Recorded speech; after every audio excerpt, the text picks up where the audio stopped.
Okay, good morning everyone.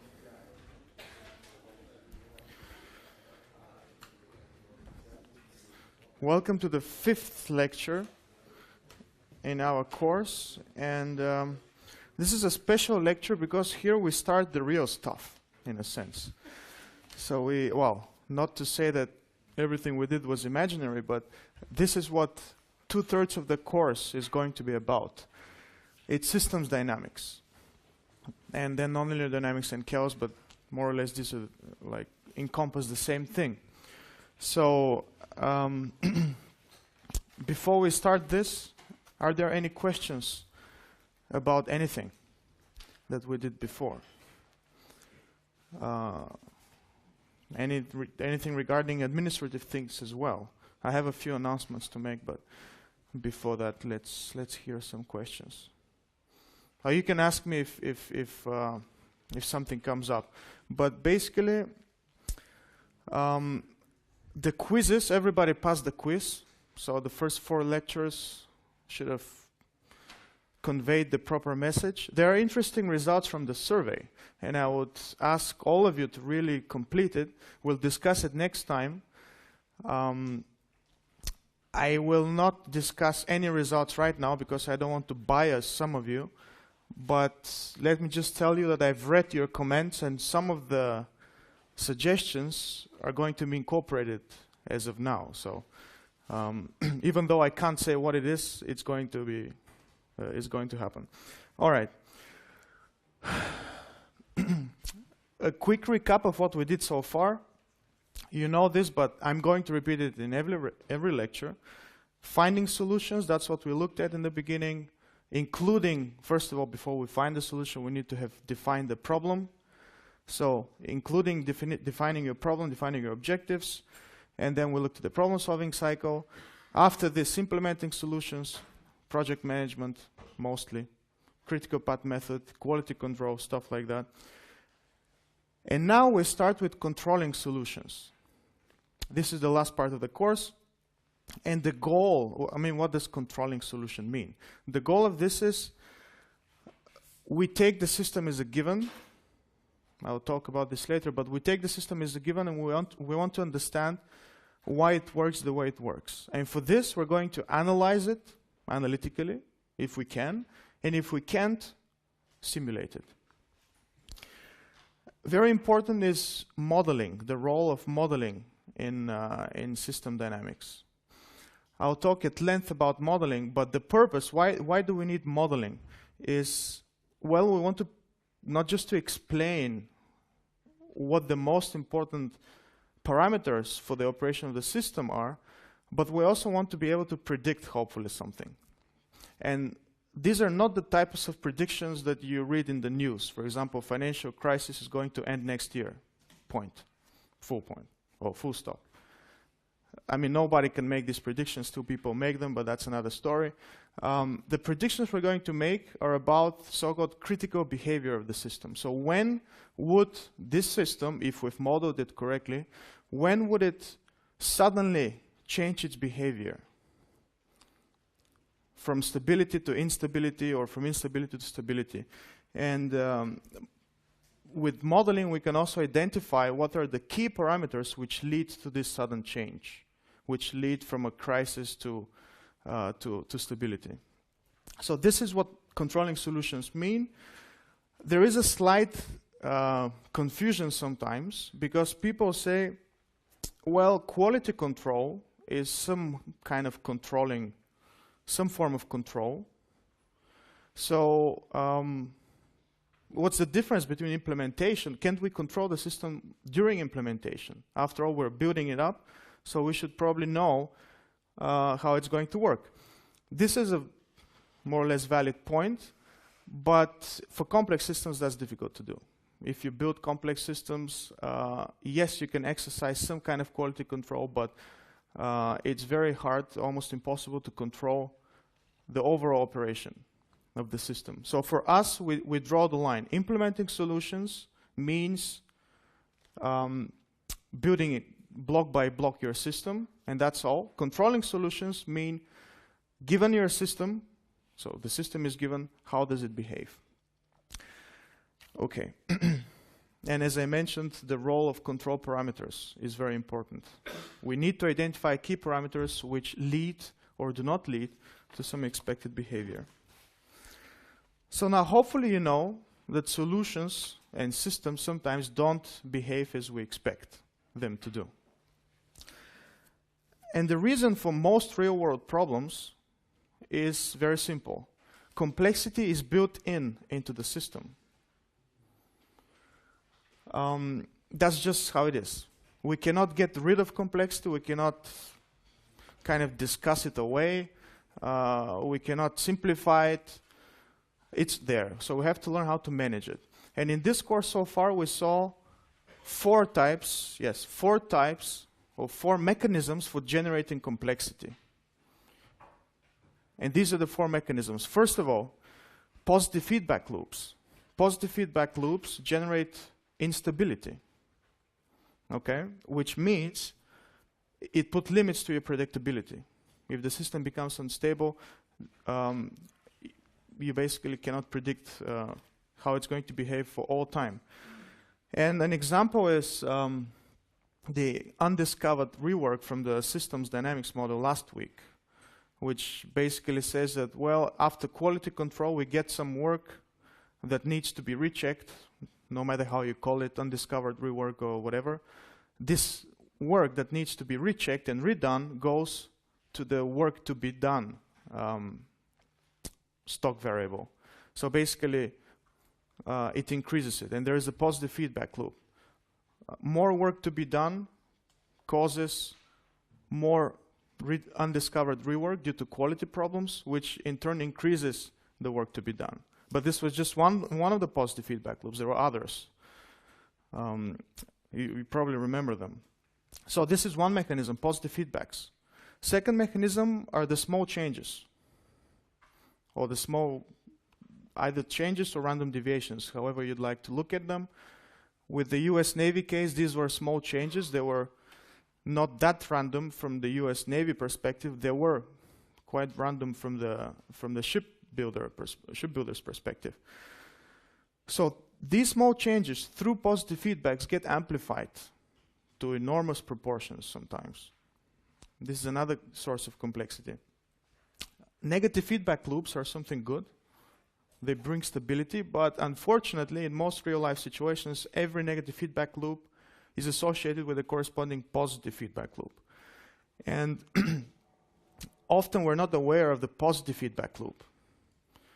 So always think how your measures affect your organization or your system in ways that you don't normally expect. These are the positive feedback loops that you need to try to identify. And last lecture at the end, I couldn't finish it completely. We addressed the most important figures in the self-study. It's the role of concurrency or time-boundedness. What this means is, even though we can parallelize project phases or we can parallelize activities within a project phase, there are still some time boundaries that we need to respect. Some things simply need to be done after other things have finished. It's just how it is. We cannot really start designing a product before we have some form of product concept. So this sequencing, in a sense, leads to changes in the downstream, so changes in the in subsequent stages to propagate back upstream. For instance, if there is a quality problem downstream, this thing may propagate through positive feedbacks again, may propagate all the way up. And in fact, if you've already seen the so-called bullwhip effect in supply chains, you will going to see it in the next lectures and try to model it. But it's exactly what happens there. You have a very small change downstream to the customer. So the demand fluctuates very little. And then these fluctuations, they propagate all the way up to the manufacturer of raw materials. And then they see huge inventory fluctuations there. And I'm pretty sure you're going to see this in other courses as well, namely management information systems, if some of you are taking it. from a different perspective. Here we try to model it. But this is the idea. Due to this kind of time constraints that we have, changes propagate and get amplified. So these are the sorts of complexity that we saw. Now we start with systems dynamics. And what is systems dynamics? System dynamics is the following. We take the system as a given. Somebody gives us the system. We don't try to build it up. There is a difference because next semester there's another course taught by this chair, which is called Collective Dynamics of Firms. And there we actually build systems. But here the system is given, airport, society, whatever. And we consider the structural view. Remember in the first self-study we had a structural and we had a functional view of the system. We consider the structural view, which means what is the system made of? What are its elements? And we focus on its behavior on the behavior within the system, meaning mostly feedback loops within the system, because these are the most important ones. So system and environment also are given for us, and then we focus on what is the system made of and how do different elements in the system interrelate with each other, not just via direct links, but also via positive feedbacks. And here, this is taken from the Wikipedia page on systems dynamics. The figure is correct. It's nice also, but I wouldn't recommend reading the information on system dynamics from Wikipedia because it seems to be a very special case of what system dynamics is. It seems to be what some guy did in his project at work. So this is what, I mean, you don't need to read it, but if in case you read it, don't read too much into it. So for now, don't try to understand what all these elements are. So what is this and that? Just try to get an idea of how a system dynamics model looks like. It looks like this. I'll explain this during the rest of the lecture, but also now a little bit. So what are the system's elements? That's very important. The systems dynamics perspective considers elements as typical elements, or in other words, representative agents, which is what macroeconomics does all the time. So we don't have different individuals, different firms, different countries, different suppliers. We have the typical individual, or the average individual. In fact, that's exactly what it is. It's mathematically the average individual. When people have, let's say, market survey from 1,000 people, then they would average over some parameter, and then they would say this is what the average person or representative agent wants. And that's an important thing, because if you know this, you will know what to expect from a systems dynamics model. You cannot expect that the system dynamics model is going to tell you why your particular company doesn't work the way you want it to work. Okay, it's a representative agent. We'll get back to that later. Yes, so if you have representative or typical agents, normally your system would have just a few elements. A few, of course, is relative. In that sense, few means relative to the other perspective, which is actually considering every individual agent or every individual element as its own entity. And there is this different perspective on modeling as well. I'll talk about this. But for now, just remember this. Typical agents, and we don't have a lot of them in the system. And we're interested in the macro dynamics of the whole system. We're not interested in the problems of the typical firm. We're interested, let's say, in the output of the system that the firm is embedded in. For instance, this could be an economy of a country. So we're interested in, let's say, the output of the economy, GDP, for instance. But what does it mean we're interested in macrodynamics? It means two things. First, we want to understand when you apply an input to your system, what is the output that you get back? Okay, and for this, we need to understand what are the key control parameters. Yes, so the relevant parameters. So we don't want to just look at the system as a black box, which is fed something and then we get something on the outside. We want to understand how this input is transformed to an output. This is also important. And why do we want to do this? Well, not only would we understand how the system works, but we also understand how different elements interrelate among each other, which is going to help us to make predictions. All right. This was the systems dynamics perspective. Now let's look at that picture. I hope you can see it on your slides. So here we have, actually I cannot see it there, I have to look here.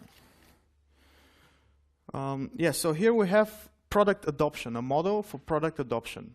It's not important to understand the details, I'm just going to give you a flavor. The details are going to come later on. We have product adoption, we have potential adopters, we have actual adopters who've already adopted the product. We have new adopters, and we have some kind of probabilities for an adopter, for a potential adopter becoming a non-adopter, becoming an adopter, and we have feedback cycles. This is a word of mouth effect, saturation.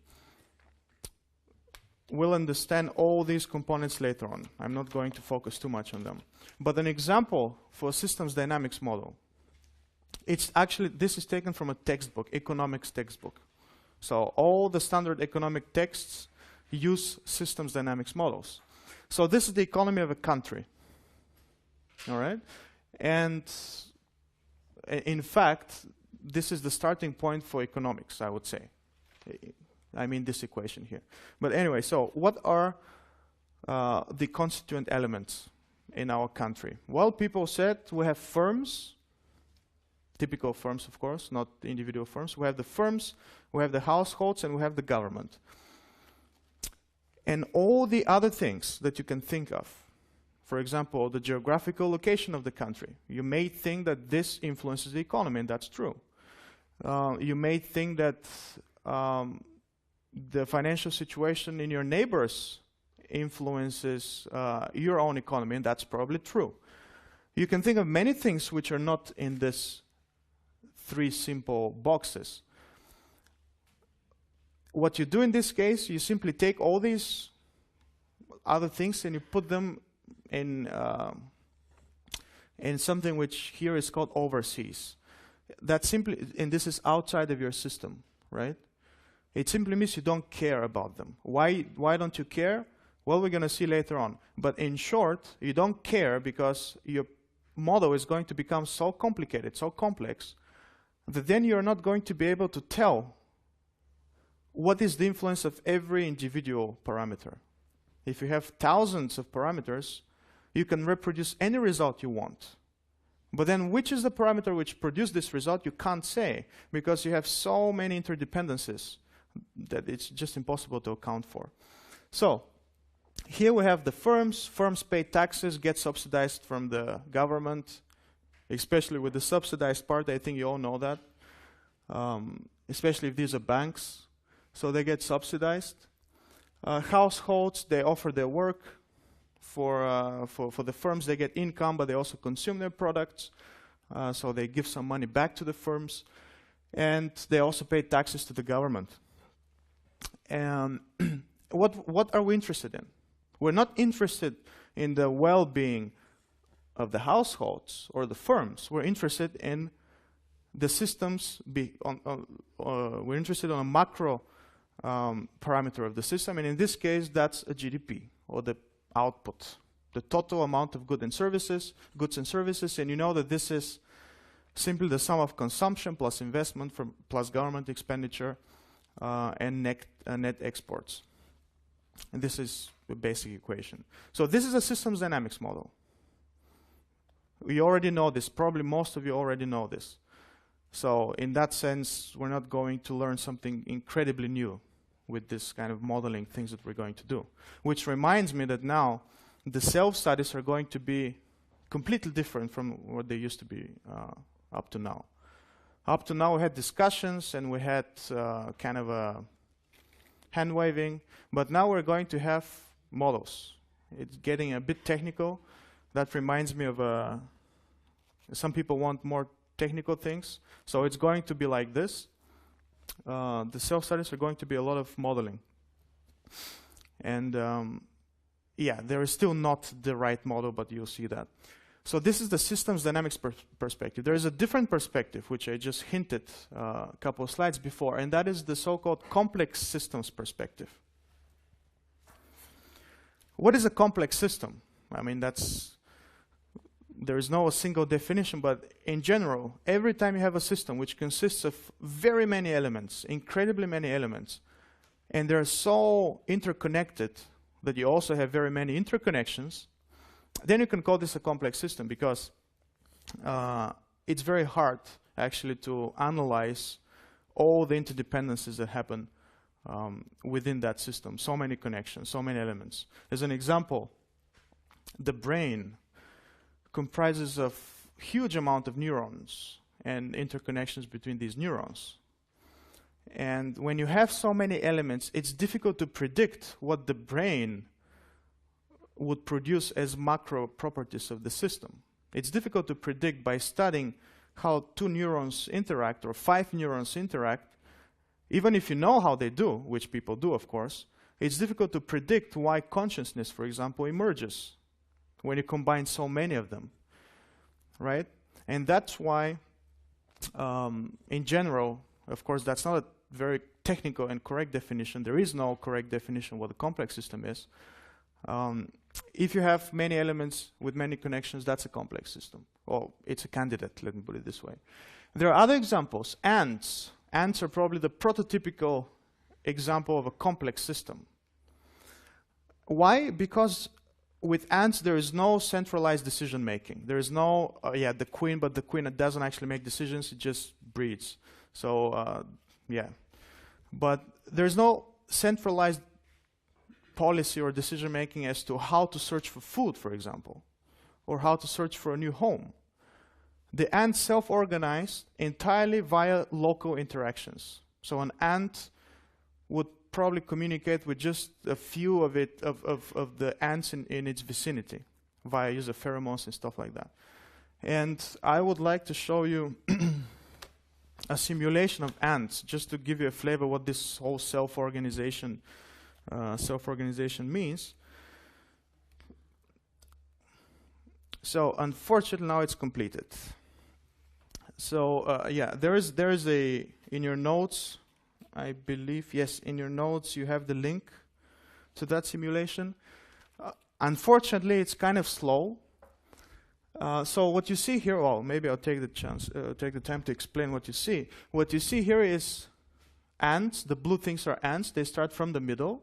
And here with red, you see food. Okay? So ants, these guys, they need to search for the food. And a yellow ant is an ant which has found food and tries to get back to the nest, or leave some trail so that other ants can detect what it's found. But yeah, so this is a very simple model. Ants can only move, I don't remember the details, but they can only move randomly. They don't remember where the home was, so they can't get to it. They just have a very limited memory of what they did. And then if you wait long enough, you're going to see that the ants, and basically there are a lot more ants here in their nest. They don't all come out at the same time, obviously. So what you see is, if you wait long enough, see more and more ants find food. Unfortunately, there is no centralized place where they can call and say, well, we have found food, tell everybody else. They just leave local trails, like local pheromones, so that if another ant finds it, then it knows, okay, there is food nearby. And what you would see is, amazingly, the ants will find eventually the most efficient way of going here, getting the food from the top and getting the food from the bottom.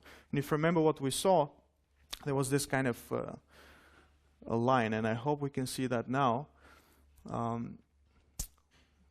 First we're going to see, yeah, well, every time it's different, obviously, because it's random. But yeah, they will have to find it eventually.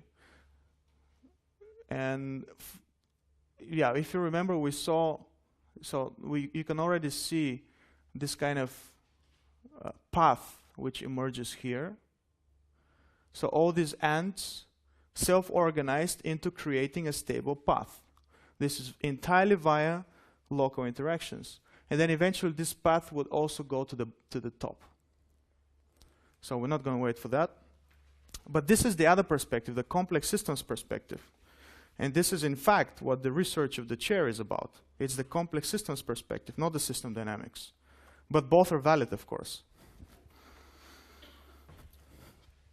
All right. And then, of course, this perspective, it focuses on how did these ants self-organized via local interactions into a system which exhibits, let's say, the most efficient path finding for food.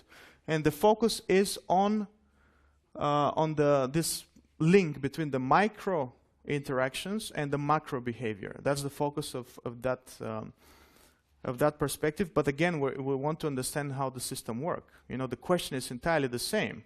How does the system work? And we just go from here. We study these different interactions.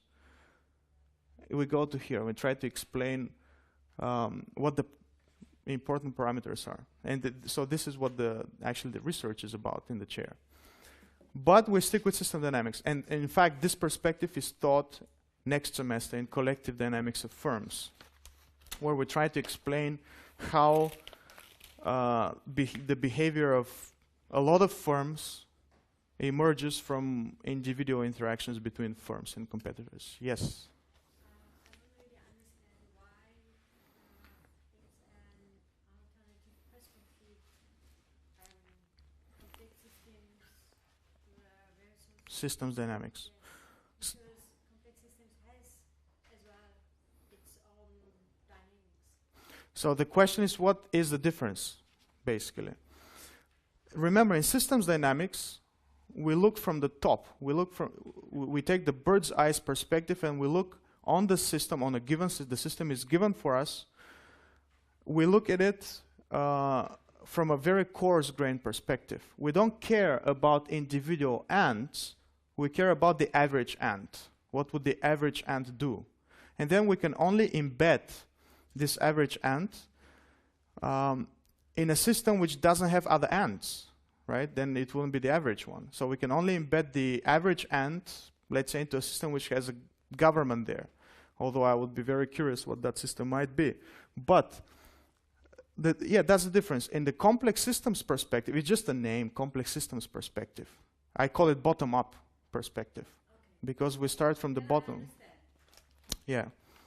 So we study, we don't define what the system is in this bottom-up approach. We build it entirely by modeling how this guy communicates and interacts with this guy. And then we just have thousands of these guys, we let them interact and we see what happens. Basically, that's what it is. In the system dynamics, we don't care about individual interactions. We care about the coarse-grained elements. And it's top-down, right? Because you take the system as a given, and you start drilling down, in a sense. All right. So before we go into the formal modeling, let's introduce a few easy notations. We have links, so each element is linked to another element. That's very simple. Element A causes an effect on element B. It's a unidirectional effect, obviously, because B doesn't influence A back. There's the feedback. A influences B, B influences A, and there's an indirect influence or indirect cause. That is A influences B, B influences C, and then indirectly, although C may not know it, A influences C as well. So these are the links, or how we model the connections. But of course, they must have, not might have, but they must have polarities. So each link must be positive or negative. If X, in that case it's X, if X causes a positive change in Y, meaning every time X increases, Y increases as well, we have a positive link polarity, vice versa negative link polarity, and we can write this in this mathematical form. So y and x are linked with some nonlinear function f. And f has a control parameter. These are the parameters we're interested in fact. By changing this parameter, we change how the x and y are linked, and we completely change the system behavior. So for example, in a supply chain, the control parameter may be, if you define it like this, it may be the average delay that you have in two sequences on your production line. But it's entirely up to you how you define it. Right. So if you have a nonlinear function f which links x and y, then obviously the rate of change of y, so the increase in y caused by an increase in x, is given by the first derivative of the function. If that derivative is positive, then we have positive link polarity. If it's negative, we have a negative link polarity. That's very simple. Now, an important thing is causality. Most of you have, at some point of your lives, some of you all the time, you have encountered mathematical equations. But at least what I didn't do before I looked into this slide, I wasn't reading the equation from right to left, at least not consciously. What does it mean? Well, imagine we have, so what this means is that the thing on the right actually is the cause, and this right here. So the thing on the right is the cause, and it has an effect on your thing on the left. So the causality goes from right to left in a mathematical equation. For example, here we have the rate of change of x with time. Imagine we're interested in this. Rate of change of x. What is it caused by? Well, it may be caused by a deterministic force, f, x squared, for instance, plus a stochastic influence. All right? It's very simple, but this is how causality flows in mathematical equations. And an example here is the second law of motion, the Newton's second law of motion. We have the force is equal to m times a, something which everybody knows. For instance, if we take the friction force and we substitute it here, right? This is the acceleration, of course, and the acceleration is the rate of change of speed. So the rate of change of speed, or the acceleration, is equal to f divided by m. If you take the friction force, you get this thing divided by m cancels out, and you just get minus gamma times v, where gamma is the friction coefficient. And here you see cause and an effect. The speed has an effect on the acceleration. And there is this kind of feedback between the two, right? Or in this case, it's a balancing feedback because there is a minus here. And most people don't look in equations in terms of feedback loops, but it's exactly what it is. If we increase v here, the acceleration decreases, and vice versa. So the system is driven towards a stable state, and without even solving it, you can say that the system is driven towards a stable state. Yes? Would you maybe say that that's certainly true for differential equations? Because, like, I mean, you also just have, like, mathematical identities. I mean, I think that... Yes. That's only true for differential equations. That is true. All right, so without even solving it, we can say there is a stable state. There is a balancing state because we have a negative feedback loop. And if you solve it, you see that actually it's zero. So this thing eventually dies down. All right. Why was it important, or not important, but I mentioned that there is a nonlinear relationship between x and y, between two elements in your system? Well, that's important because if you look in this figure, you have the cause, the right-hand side, and you have the effect. So sometimes and often, you drive some input into your system and you don't get any effect. You don't get any result. But that's not because the two things are not related. So sometimes when you study, you don't get anything out of it. And you study more, you don't get anything out of it. But eventually, right, you may be here. This is a very unfortunate nonlinear relationship, especially if you want an effect.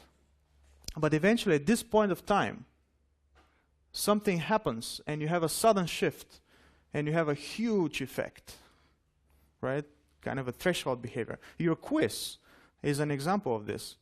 If you get less than 50%, there's a fail, right? And suddenly you get slightly more than 50% and there's a huge change, it's a pass, right? So that's important to know, because this may also be stability, and suddenly we have a crisis. So what is the control parameter? What is the cost? This is what we want to identify. And this is the point, most important, that we want to identify, the point when the critical behavior emerges. The system suddenly changes its qualitative state. And for this, the mathematical terms are phase transitions and bifurcations. You don't need to know what they mean right now. They're all going to be introduced. Okay. Another important thing, which I would really like to stress out, especially given my opinion that it's violated blindly in real life, in popular media and even some kind of academics violate this. Correlation does not imply causality. Probably from some economics courses you know that already, especially if you take courses in development economics. They try to make this point very clear. What does it mean? If two variables are correlated, for instance here, we have, and that's actually an empirical fact. I don't know which country and which time, but I remember that this was an empirical fact. Ice cream sales are positively correlated with murder rate. Okay? So when ice cream sales increase, murder rate also increases. So does this mean that people who buy ice cream become murderers? Or does it mean that when you commit a murder, you feel like eating an ice cream, and then you go and buy an ice cream?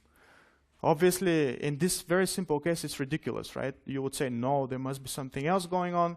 There must be a third variable or third factor which influences these two at the same time, and so it happens, it's the average temperature, right? When it's hot, you tend to eat more ice cream, and apparently, something that I don't understand quite a lot, when it's hot, you also tend to get nervous, I guess. Right, but this is the correct way how you model these things. And I said it's violated blindly, maybe, yes? But it's not proven that the average temperature could be the force. Yes. One causing ice cream sales and one causing murder rate, and eventually it happened at the same time. But not I didn't understand that. The average temperature? Ice cream sales is driven by totally other force than... Oh, yes. Yes. There's no proof that it's the same driver. That's true. So there is no proof that, yeah, you're right. Average temperature may influence ice cream sales, and something else may influence murder rate at the same time. That's true. Indeed. But why is it violated? Well, I've noticed that a lot of, think about it, especially if you think in the field of development economics. You see a country with a high GPA is likely to have very educated people. So the two things are correlated. So what is it? Is it the fact that the country invests in education and gets back educated people, which in turn increases GDP? Is that the causation, which means that the policy should be invest in education? You would get higher GDP. Or is it the other way around? Is it that countries which were rich in the first place, they were able to invest in education? Or is it that the third factor influences GDP and education at the same time? Or maybe fourth, factor influences the education. So you see, depending on how you look at the causality, different policies may emerge. And sometimes, when it comes to sensitive topics like, let's say, immigration, people tend quickly to jump into making the causal link given just correlation. And if you somehow try to look for this in newspapers or in media, even experts, you would quickly see that people, without justifying why, they make the causal link. But please be aware that causality, correlation does not imply causality. You really need to work hard to prove causality. And there is no accepted way how to prove causality, but that's a different topic. All right. Yes. With this slide, the main idea is correlations and causality are different things. Exactly. And what's the common thing? The common thing.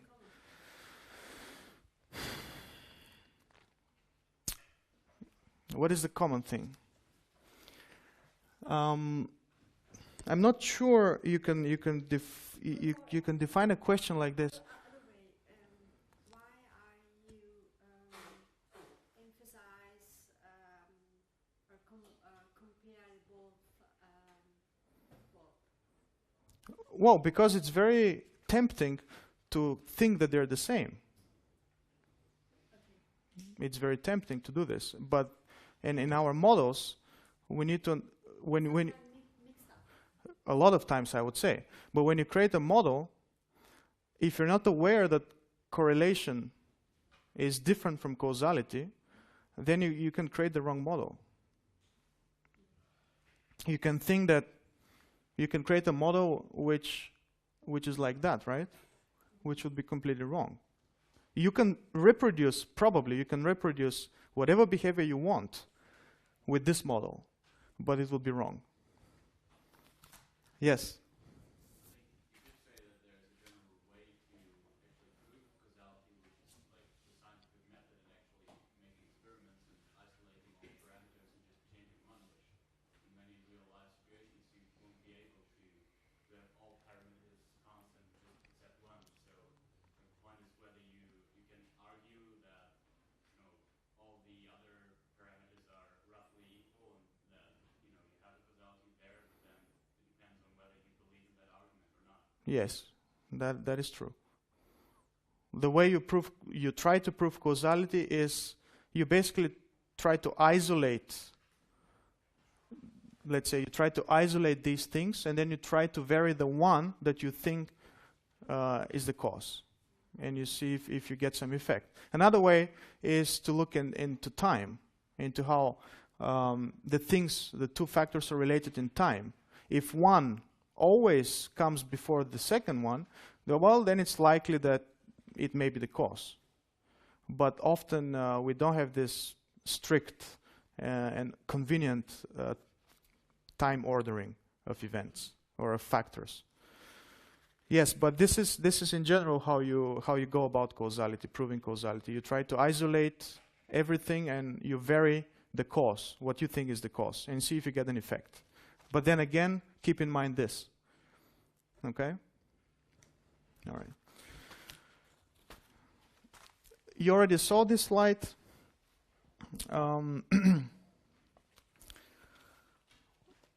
In general, what this slide tells you is that x and y may be related by some function f, nonlinear function f, but a completely different nonlinear function y, g in this case, may link y and x.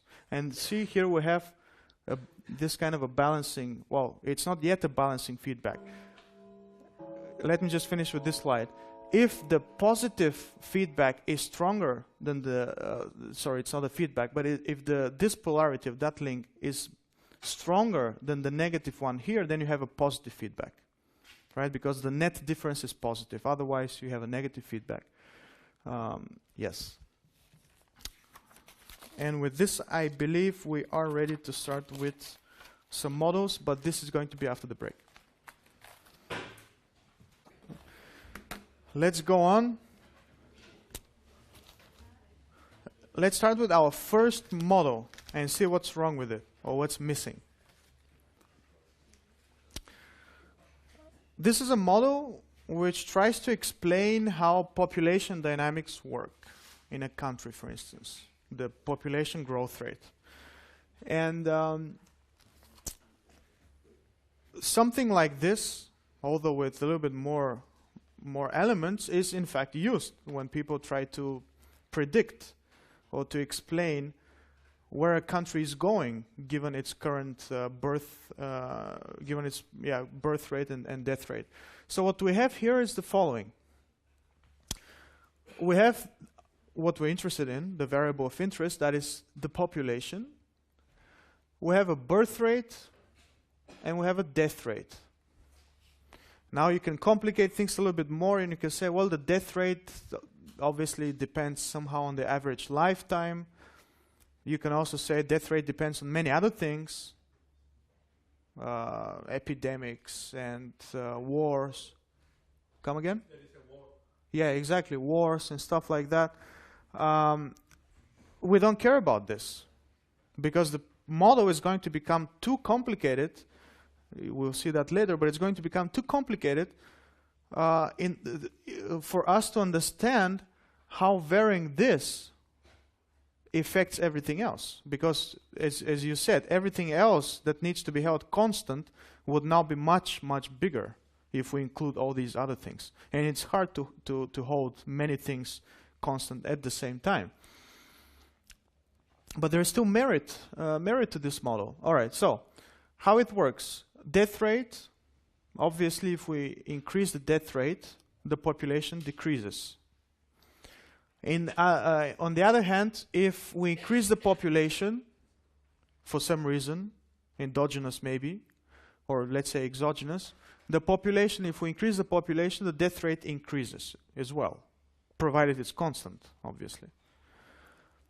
Now you may argue, well, what if we increase the population by better health care? Then the death rate would also decrease. That's true, but this is not the point here.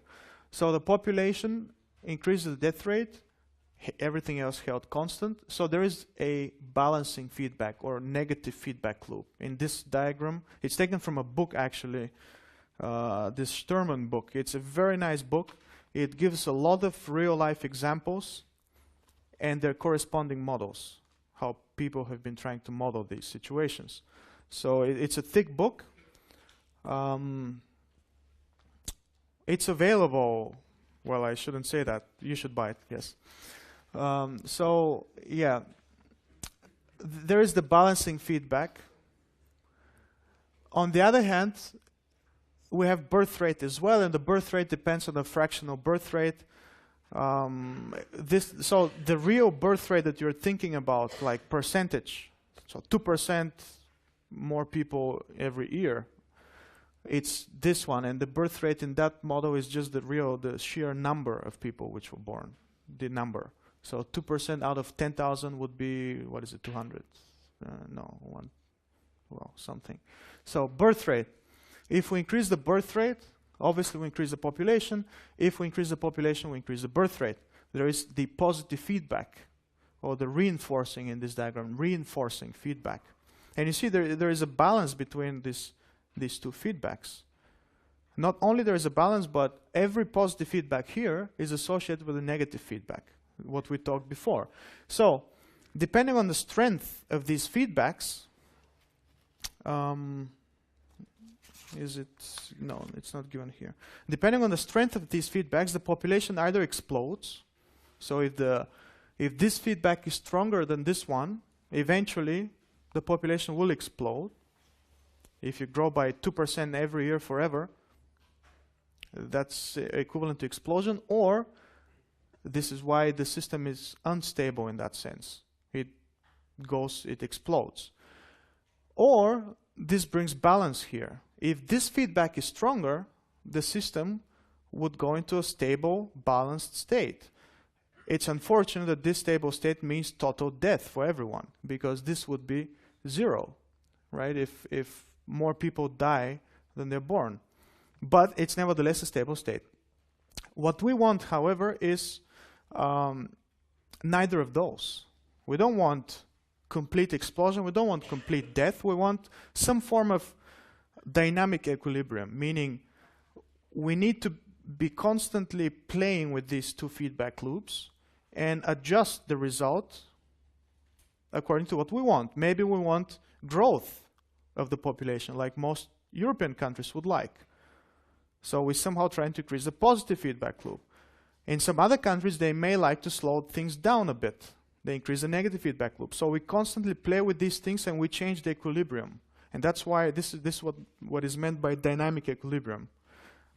It's a stationary non-equilibrium. It's in the technical sense, it's not an equilibrium because we constantly change it. And this is somehow illustrated by this one, by this graph. The positive feedback, this is the positive feedback would move you away from an equilibrium state. And mind you, equilibrium state is not always stable. This is a very unstable equilibrium state because small pushes to the left or to the right would completely move you away. That's the road of positive feedback. But if you imagine now, we take that ball and we put it right here, like that. There is the negative feedback which goes together with every positive feedback. And the negative feedback would move the system towards a positive equilibrium state.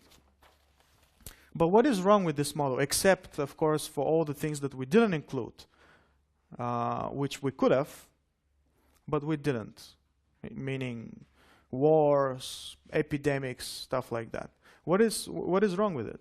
What is missing conceptually? Yes? Migrants. Come again? Migrants are missing in the role model. Migrants? Do you think? I don't know if it's also missing or if it's conceptual, what they are missing. What is missing? I didn't get it. People who migrate into a country. Oh, immigrants. Yes. That goes into the direction of things we didn't include. But conceptually, what is missing is the goal of the negative feedback loop. Every negative feedback loop should have a goal. In that case is, what is the desired population that we want to achieve, that we want to have? Otherwise, how can you balance the two feedback loops if you don't know what you want to achieve? So the goal of the negative feedback loop is missing. And this is the example here.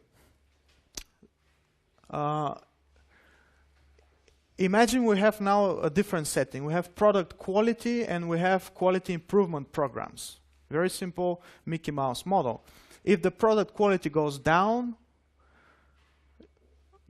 supposedly we need to increase our quality improvement programs. So we need to increase their number or their duration or whatever. If we do that, product quality would go up. If the product quality goes up, we decrease them. So there's this balancing or negative feedback loop here. But what is missing is the goal. What is the goal of the negative of this feedback loop? Well, the goal is obviously the desired product quality. What quality do we desire? Now this is a better model because the decision whether to be concerned or not, whether to push forward these quality improvement programs represented by this quality shortfall now depends not just on the absolute change in your product quality, but it depends on the relative change of the product quality with respect to what you want, what your goals are. So in all the models that you do and that you will do, always try to have the goal. What is the goal of the negative feedback loop? And then that's a much better model because you can really influence things in an educated manner. So you change the strength of the feedback loop for a purpose. You don't just change it randomly.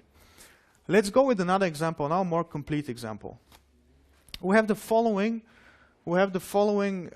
attributes or following elements in your system. Well, imagine we want to model some kind of product adoption or want to model, product adoption is good. We have product attractiveness, we have quality, all the things that we think influence product attractiveness. quality, price, delays in delivery, and functionality. You may think of more, it's perfectly valid. First, what do we do when we build a model? We identify our elements. Remember, going back to the structural perspective of systems dynamics, we need to identify what elements are in our system. So and then we define we have the elements. We need to identify the link polarities, or the positive or negative, or correlation, in other words. What is the correlation or the causality? In that case, it's causality, actually. So, what do you think happens? What should be the polarity between quality and product attractiveness? Meaning, these are the causes, and this is the effect. So, we increase our product quality. What happens to the product attractiveness, in your opinion? Yes, it increases. So, there is a plus here. Price decreases. Delivery delay decreases. Functionality obviously increases.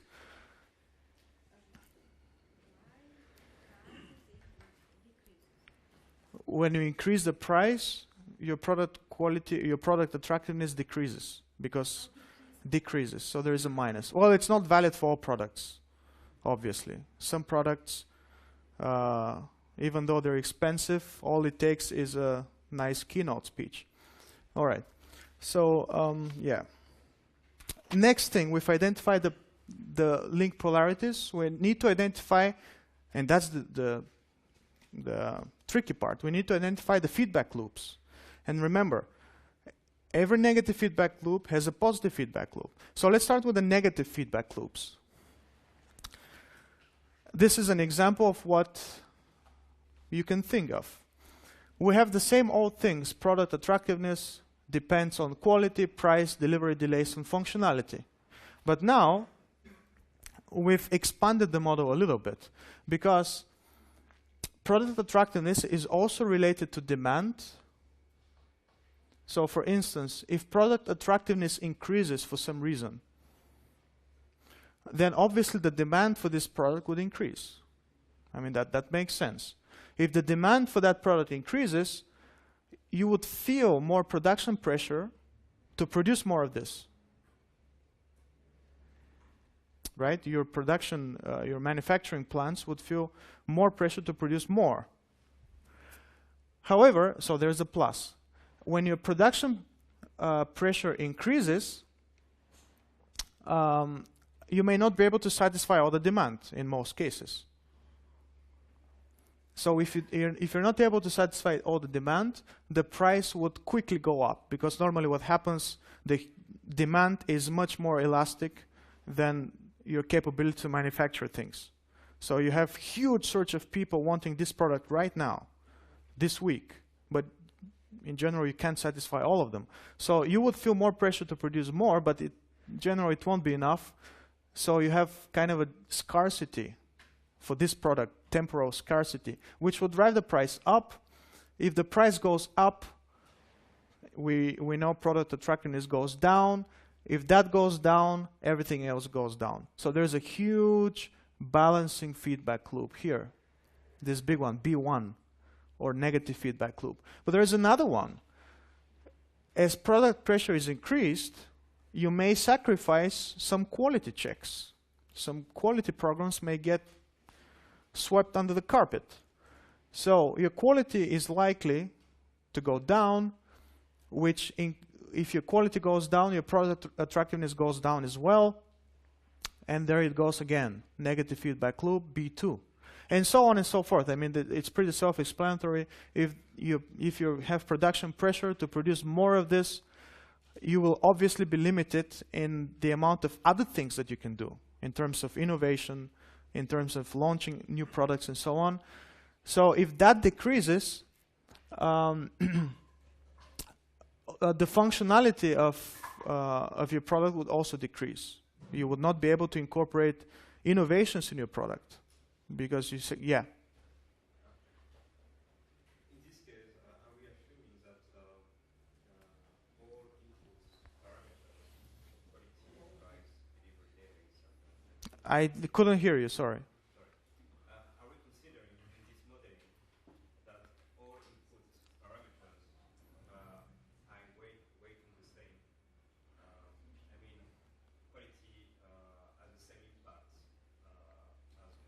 Good point. Good point.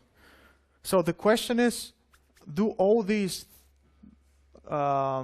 influences or links weight the same? That doesn't have to be the case, and you can change that, but not in this diagram. There's no way that in these diagrams you can have this. In your model, when you build the model with the software that I'm going to show you in a second, you can do this, of course, because this is, think of it as the front end. You still have to specify in the back end what exactly this relationship is.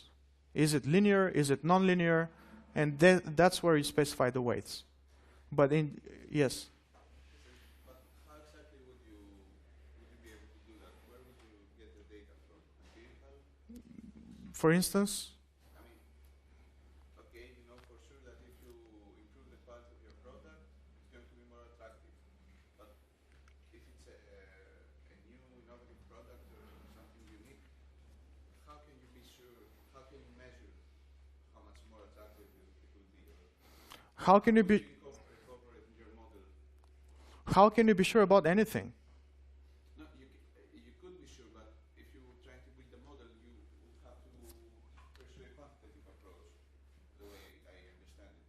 Am I correct? So how would you do it? Where would you do it? The quantitative aspect to the modeling is... I'll get back to this when we go to the modeling slide. The quantitative aspect to modeling is slightly different from what you think. I mean, make a model is not really easy. It's just, you need to infer the data, so in the reality. That is true, but let me get back to this when the slide comes. All right. So yeah, there's this other feedback loop, and of course there's, I mean, this is taken straight from the book, and I believe, yes, in your notes you have all the feedback loops explained. So all this is all fine, the system is stable, but then you start thinking, well, what are the positive feedback loops? And this is just an example what the positive feedback loops may be, or the reinforcing. Product attractiveness increases, demand for that product increases as well. Your economies of scale also increase, right? When you produce more, you would have better economies of scale. Of course, up to some point, but in general, you will have. Your economies of scale increase. You would be able to learn more about your product as you produce more of it. The quality increases, product attractiveness increases correspondingly, and so on. There is this process improvement positive feedback loop. It's important to realize that these two this one and this one, they are kind of transposed on each other. They exist at the same time. It's not like first you go like this would explode, and then you go with the negative feedback. No, they exist at the same time. They constantly balance each other out, all the feedback loops. What is this? Okay, so in general, yeah, but let me first explain one more, the big one. Let's say this one. So your economies of scale increase due to higher demand, and obviously your delivery delay goes down because you have a lot more products that you can deliver now, provided, of course, everything else is held constant, meaning your supply chain works the way it worked before. Your delivery delay goes down, product attractiveness goes up, since you can deliver so fast, and then there is a positive feedback loop, reinforcing feedback loop here as well. So what you may have noticed is that positive feedback loops, they always have an even number of minuses, right? So in a sense, in a very intuitive way, two minuses cancel out to produce a plus. They don't cancel out, but you multiply them, they make a plus. So everything else is a plus. So if you have a loop with only an odd number of minuses, that's a negative feedback loop. Otherwise, it's a positive feedback loop. Yes. Which number?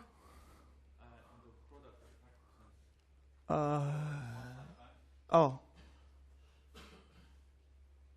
Which number? Which loop? This one. But that's not a loop. Come again? You have 2 minuses and 2 plus. Where? Going into the product attractiveness. Which loop? Tell me the number. The arrows on the left. The arrows on the left, yeah. This doesn't count. You mean this one? No, but this is not a loop. I mean, this is a loop. I mean, see how this is, I mean, a loop is really a loop. Like all the things are connected. I mean, okay. So, now the slide. What is modeling? And that's an important slide. I would like to spend a few minutes on this slide. Probably more than I should, but I really want to explain this slide well. There are 2 types of models. One is the so-called lifelike model, or let's say realistic model, where you really want to quantify the exact behavior of your system. And that's the quantification that you have in mind. You really want to predict what the temperature is going to be tomorrow. Okay, you really want to predict, for instance, at what temperature, what critical temperature superconductivity occurs in a material.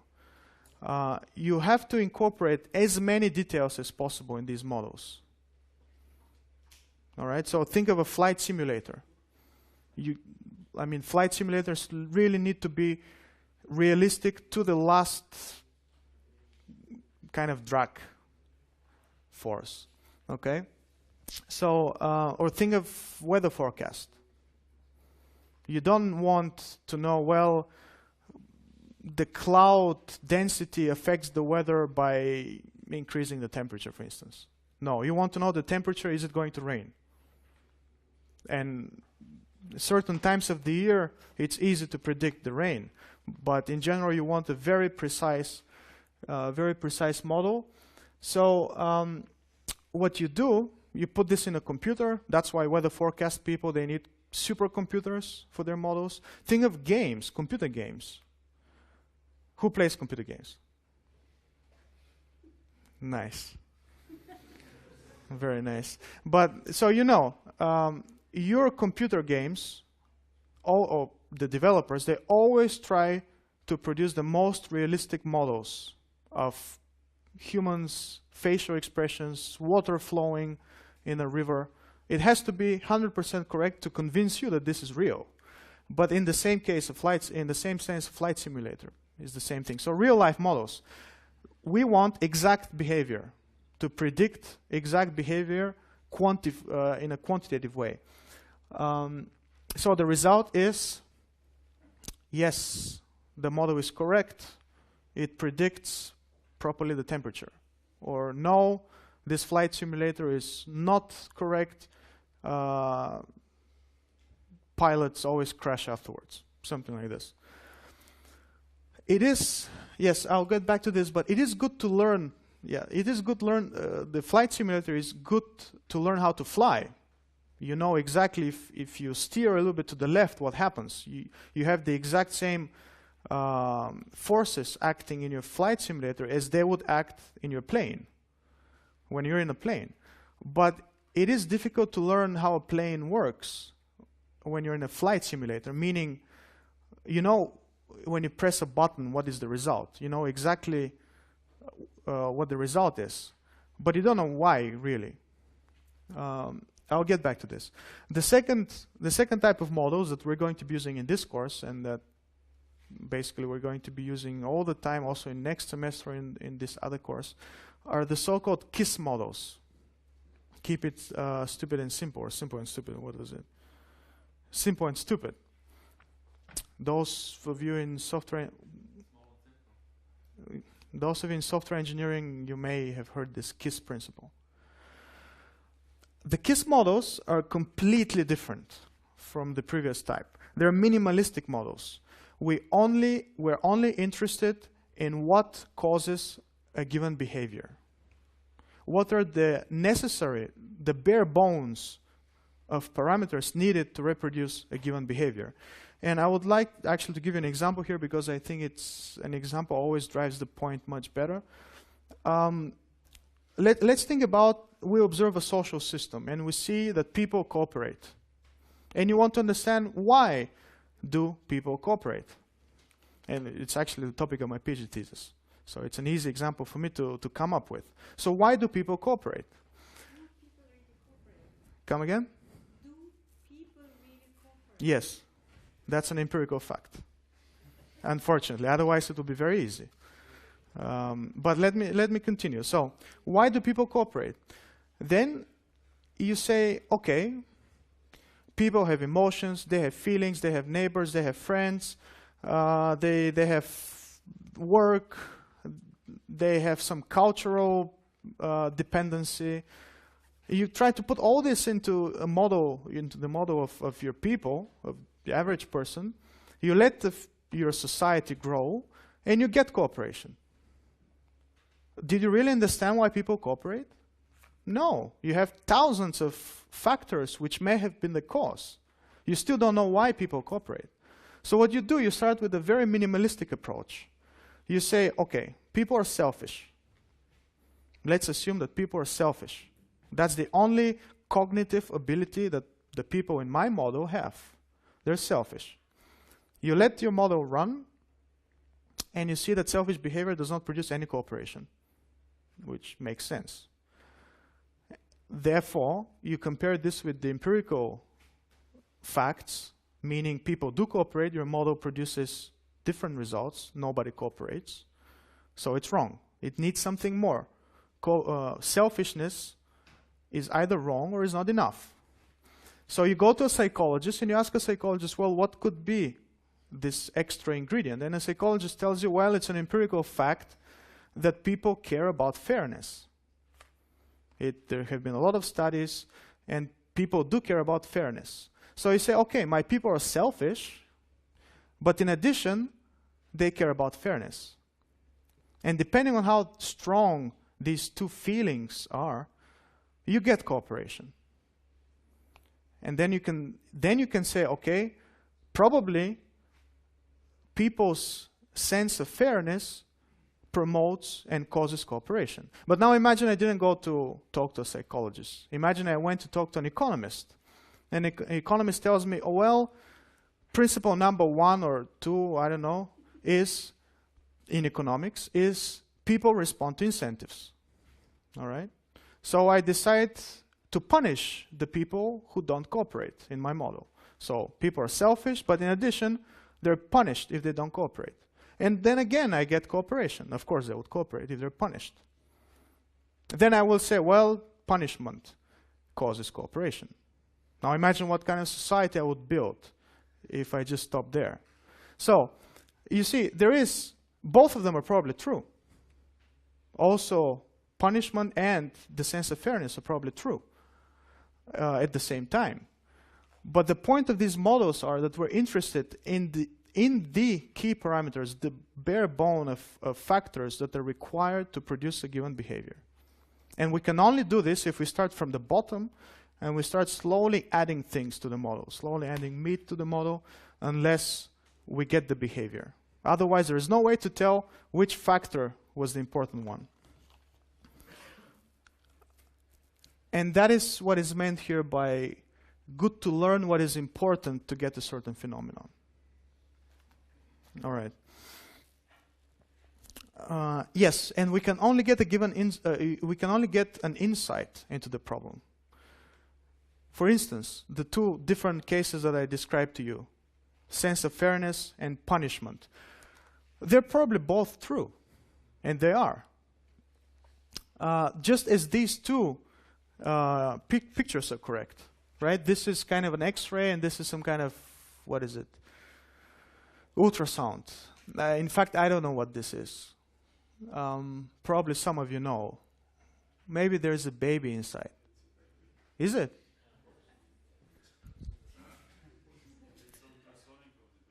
I've never seen one. I mean, I don't know. Okay. Where is the baby, actually? This one? This is a head? How can you say that this is ahead? This one? Wow. Okay.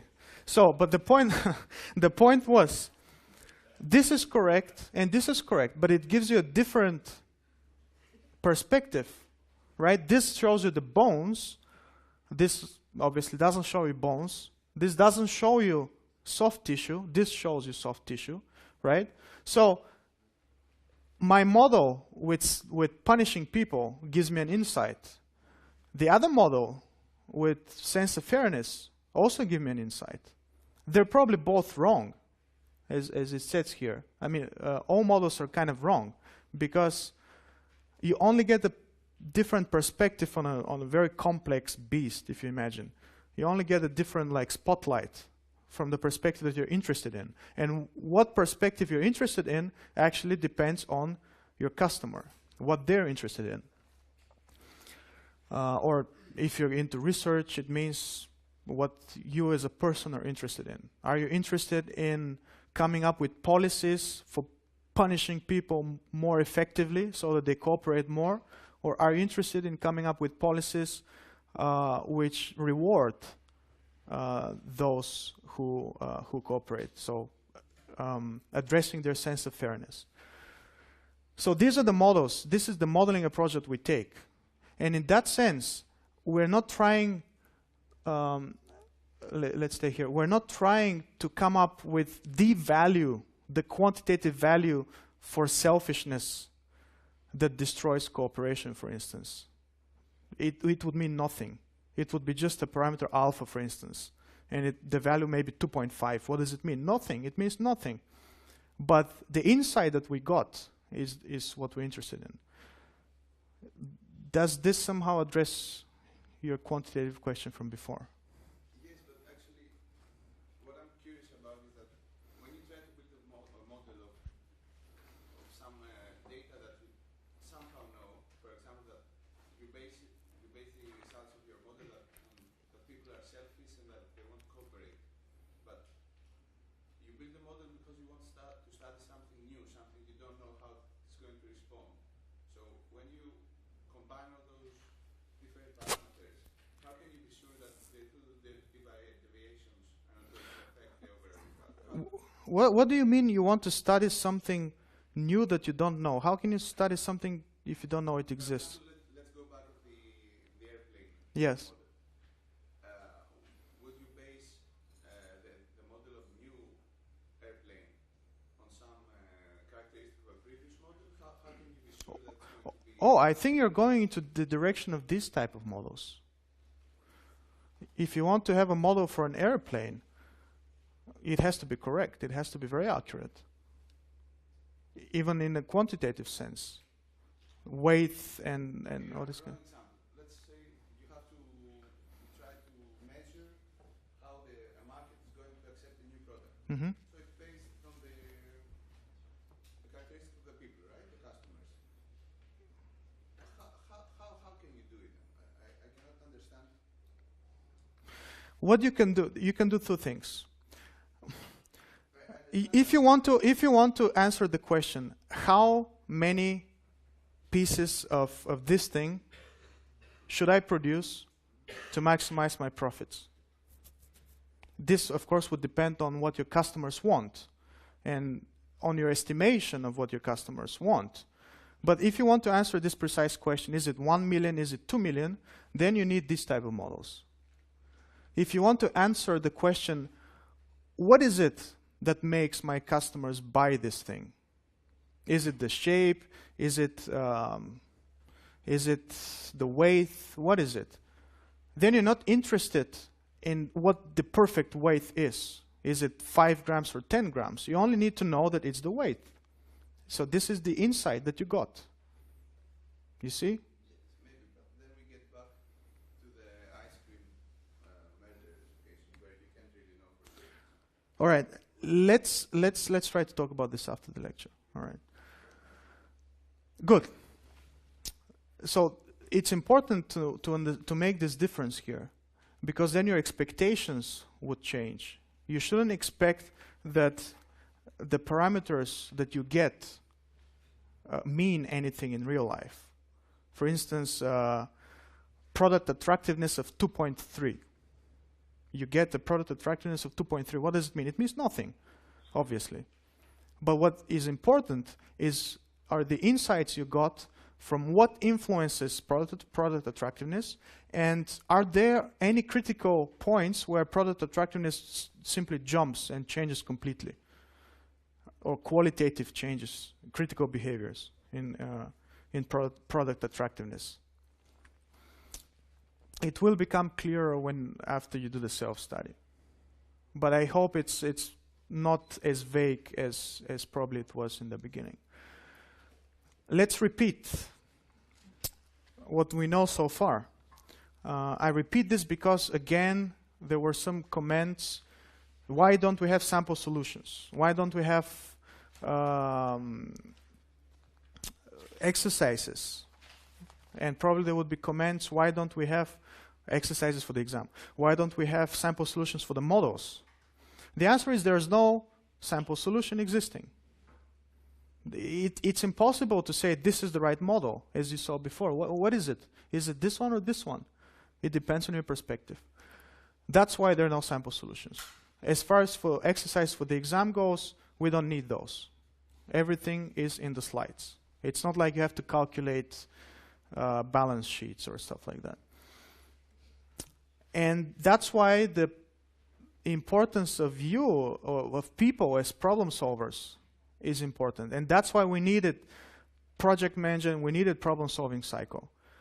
Because it's not just a question of engineering to crank up a few equations and put it in a computer. You really need to know what you're solving, why you're solving it, what your goals are. Otherwise, everything else doesn't make sense, doesn't connect to the larger perspective. And this is what the engineer of the future should be able to do, as was mentioned in the first lecture. So an engineer of the future should not only know differential equations and modeling, but also why we need these models, what problems we're solving, and what problems we cannot solve. Yes, as we talked about, models allow for quantitative verification or prediction.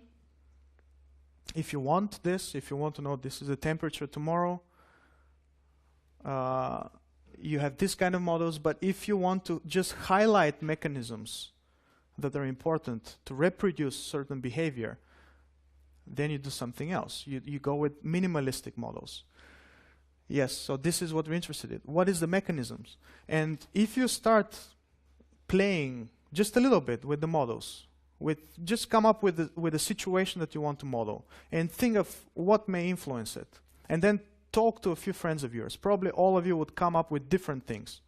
The point is you can reproduce any result you want. I mean, it's a fact.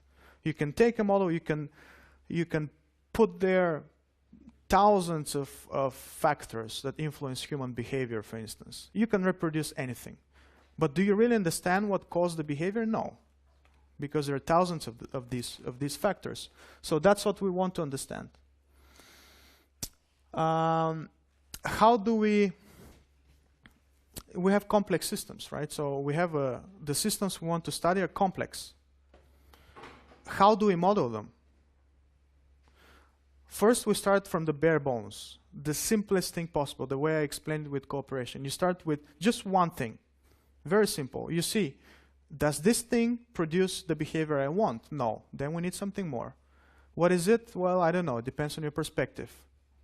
You add more and more until you get the behavior. So this is the principle of successive refinement. You start with a coarse-grained picture and you constantly refine. And then keep in mind, sometimes certain systems just cannot do what you want them to do. They're not, I mean, this is what is meant by respect feasibility. They just cannot do what you want them to do, and you have to accept this.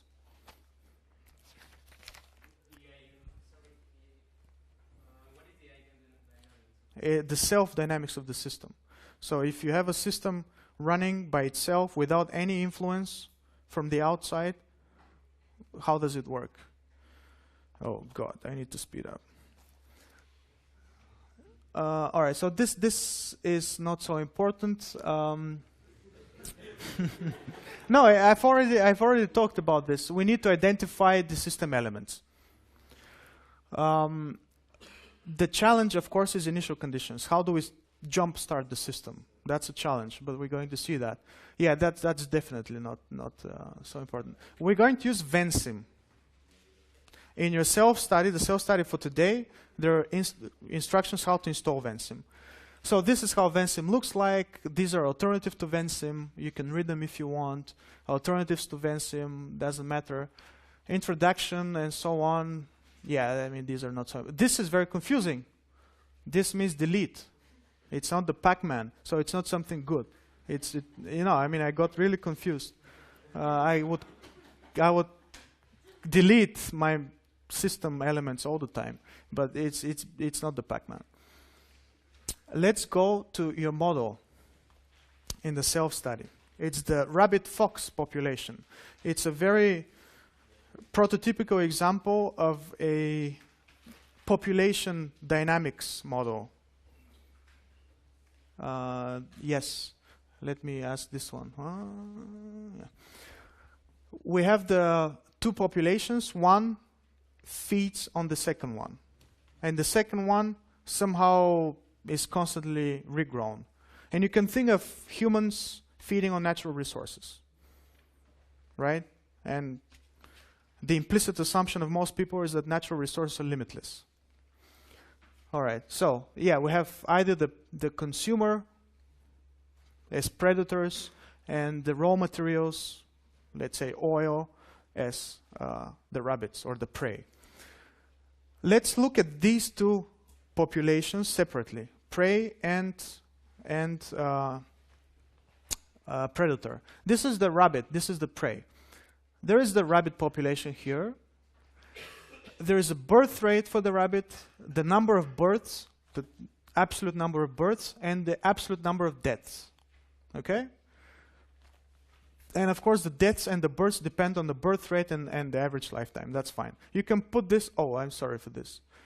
The rate of change of the rabbit population, so this is X. The rate of change with time of the rabbit population is the difference between what is born and what dies at any given point of time. So if you solve this, R here, R is the difference between birth rate and death rate. So if R is positive, if you get more births than deaths, this thing explodes exponentially. If it's negative, so this is the positive feedback, right? If it's negative, we have a negative feedback, which is 0. If it's not something important... Okay, thank you. All right, so explosion, death. Let's look at the foxes. What is that? No, that's the rabbit populations, right? So you might say, well, this is not realistic. This is a minimalistic model, but it's not realistic because rabbits don't explode. I mean, rabbit population doesn't explode. So you say we need something more in our model. We need carrying capacity. A given piece of land can only support so many rabbits. So you include the carrying capacity, which obviously produces the effect of overcrowding. So when rabbits or people start to overcrowd, yeah, you know, I mean, this is quite negative. So this increases the death rate. So the more rabbits you have, the more overcrowded they would get, and the more deaths you will have. So with this, you get a saturation. Okay? The rabbit population now saturates to the carrying capacity. Okay, sorry. Of course, it's scaled by the net birth rate, R. M is the carrying capacity. So these are very simple differential equations. The rate of change in the rabbit population depends on the birth minus the carrying capacity. And you can already see that this would produce saturation because the square term would kick in and would limit the growth as X grows. Foxes. The difference between foxes and rabbits are that foxes need rabbits to live. 1 minute. Rabbits are reproduced by some internal machine or something. They always come up, but the foxes need rabbits. Here, the fox food availability. These are the rabbits. By the way, this is in Vensim, And this is the model you have to play with for your self-study. So in Vensim, if you click on any of these variables, you can see an explanation of what the variable does and what it means. Fox food availability, how many rabbits are there for the foxes to eat? You see, this is the typical, the average fox, representative fox. Again, fox deaths, fox births. We have an initial condition here. The average fox life, everything is the same as before with the difference of fox food availability. We get these dynamics. If you couple now the two populations together, which is the model you have to play with in your self-study, you get basically two coupled differential equations. You can solve them either via analytically or with Vensim, right? So you see, this is the rabbits. The rabbits eventually lead to more consumption by the foxes. And this is the dynamics, the different dynamical regimes that you can get. These are the foxes, rabbits. You can get them oscillating more or less kind of regularly. These are also oscillations. For instance, have a look here. The rabbit population reaches a maximum at time step 10. At time step 10, the fox population also reaches a maximum. There are so many rabbits, foxes eat them. Suddenly, the rabbits decline because they're all eaten by the foxes, and the foxes decline. But now look, the rabbit population recovers much faster than the fox populations. So it takes some time for the foxes to find the rabbits and eat them, right? So you have these different periods. You see, these are different regimes. And in your self-study, yes, that's the end. In your self-study, you need to play with all these parameters here and reproduce these regimes and more. And the self-study is about explaining how the different factors here influence the dynamics. Thank you. Form of product concept. So, this sequencing, in a sense, leads to changes in the downstream, so changes in the in subsequent stages to propagate back upstream. For instance, if there is a quality problem downstream, this thing may propagate through positive feedbacks again, may propagate all the way up. And in fact, if you've already seen the so-called bullwhip effect in supply chains, you will going to see it in the next lectures and try to model it. But it's exactly what happens there. You have a very small change downstream to the customer. So the demand fluctuates very little. And then these fluctuations, they propagate all the way up to the manufacturer of raw materials. And then they see huge inventory fluctuations there. And I'm pretty sure you're going to see this in other courses as well, namely management information systems, if some of you are taking it. From a different perspective, here we try to model it. But this is the idea. Due to this kind of time constraints that we have, changes propagate and get amplified. So these are the sorts of complexity that we saw. Now we start with systems dynamics. And what is systems dynamics? System dynamics is the following. We take the system as a given. Somebody gives us the system. We don't try to build it up. There is a difference because next semester there's another course taught by this chair, which is called Collective Dynamics of Firms. And there we actually build systems. But here the system is given, airport, society, whatever. And we consider the structural view. Remember, in the first self-study, we had a structural and we had a functional view of the system. We consider the structural view, which means what is the system made of? What are its elements? And we focus on its behavior on the behavior within. This is a more or less valid point, but for complex systems, that's difficult to do. If you build complex systems, yes, you can exercise some kind of quality control, but it's very hard, almost impossible to control the overall operation of the system. So for us, we draw the line. Implementing solutions means building block by block your system, and that's all. Controlling solutions mean given your system, so the system is given, how does it behave? Okay. And as I mentioned, the role of control parameters is very important. We need to identify key parameters which lead or do not lead to some expected behavior.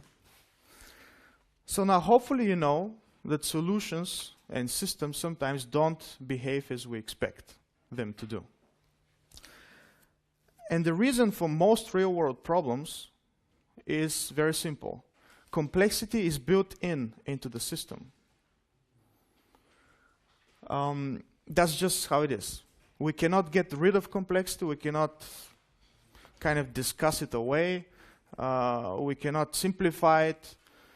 It's there. So we have to learn how to manage it. And in this course so far, we saw four types or four mechanisms for generating complexity. And these are the four mechanisms. First of all, positive feedback loops. Positive feedback loops generate instability, okay? Which means it put limits to your predictability. If the system becomes unstable, you basically cannot predict how it's going to behave for all time. And an example is the undiscovered rework from the systems dynamics model last week, which basically says that, well, after quality control, we get some work that needs to be rechecked, no matter how you call it, undiscovered rework or whatever. This work that needs to be rechecked and redone goes to the work to be done stock variable. So basically, it increases it, and there is a positive feedback loop. More work to be done causes more undiscovered rework due to quality problems, which in turn increases the work to be done. But this was just one of the positive feedback loops. There were others. You probably remember them. So this is one mechanism, positive feedbacks. Second mechanism are the small changes, or the small either changes or random deviations, however you'd like to look at them. With the US Navy case, these were small changes. They were not that random from the US Navy perspective. They were quite random from the shipbuilder's perspective. So these small changes through positive feedbacks get amplified to enormous proportions sometimes. This is another source of complexity. Negative feedback loops are something good. They bring stability, but unfortunately, in most real-life situations, every negative feedback loop is associated with a corresponding positive feedback loop. And often we're not aware of the positive feedback loop. So always think how your measures affect your organization or your system in ways that you don't normally expect. These are the positive feedback loops that you need to try to identify. And last lecture at the end, I couldn't finish it completely. We addressed the most important figures in the self-study. It's the role of concurrency or time-boundedness. What this means is, even though we can parallelize project phases or we can parallelize activities within a project phase, there are still some time boundaries that we need to respect. Some things simply need to be done after other things have finished. It's just how it is. We cannot really start designing a product before we have some, mostly, critical path method, quality control, stuff like that. And now we start with controlling solutions. This is the last part of the course. And the goal, I mean, what does controlling solution mean? The goal of this is we take the system as a given. I'll talk about this later, but we take the system as a given and we want to understand why it works the way it works. And for this, we're going to analyze it analytically, if we can, and if we can't, simulate it. Very important is modeling, the role of modeling in system dynamics. I'll talk at length about modeling, but the purpose, why do we need modeling, is, well, we want to not just to explain what the most important parameters for the operation of the system are, but we also want to be able to predict, hopefully, something. And these are not the types of predictions that you read in the news. For example, financial crisis is going to end next year. Point. Full point. Or full stop. I mean, nobody can make these predictions. Two people make them, but that's another story. The predictions we're going to make are about so-called critical behavior of the system. So when would this system, if we've modeled it correctly, when would it suddenly change its behavior? From stability to instability, or from instability to stability. And with modeling, we can also identify what are the key parameters which lead to this sudden change, which lead from a crisis to stability. So this is what controlling solutions mean. There is a slight confusion sometimes, because people say, well, quality control is some kind of controlling, some form of control. So what's the difference between implementation? Can't we control the system during implementation? After all, we're building it up, so we should probably know how it's going to work. Okay, good morning, everyone.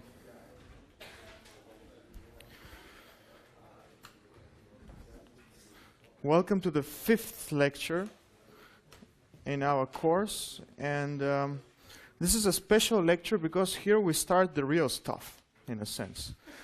So well, not to say that everything we did was imaginary, but this is what 2/3 of the course is going to be about. It's systems dynamics. And then nonlinear dynamics and chaos, but more or less these are like encompass the same thing. So before we start this, are there any questions about anything that we did before? Anything regarding administrative things as well? I have a few announcements to make, but before that, let's hear some questions. You can ask me if something comes up, but basically, the quizzes, everybody passed the quiz, so the first 4 lectures should have conveyed the proper message. There are interesting results from the survey, and I would ask all of you to really complete it. We'll discuss it next time. I will not discuss any results right now because I don't want to bias some of you, but let me just tell you that I've read your comments, and some of the suggestions are going to be incorporated as of now. So even though I can't say what it is, it's going to happen. All right. A quick recap of what we did so far. You know this, but I'm going to repeat it in every lecture. Finding solutions, that's what we looked at in the beginning, including, first of all, before we find the solution, we need to have defined the problem. So including defining your problem, defining your objectives, and then we looked at the problem-solving cycle. After this, implementing solutions, project management,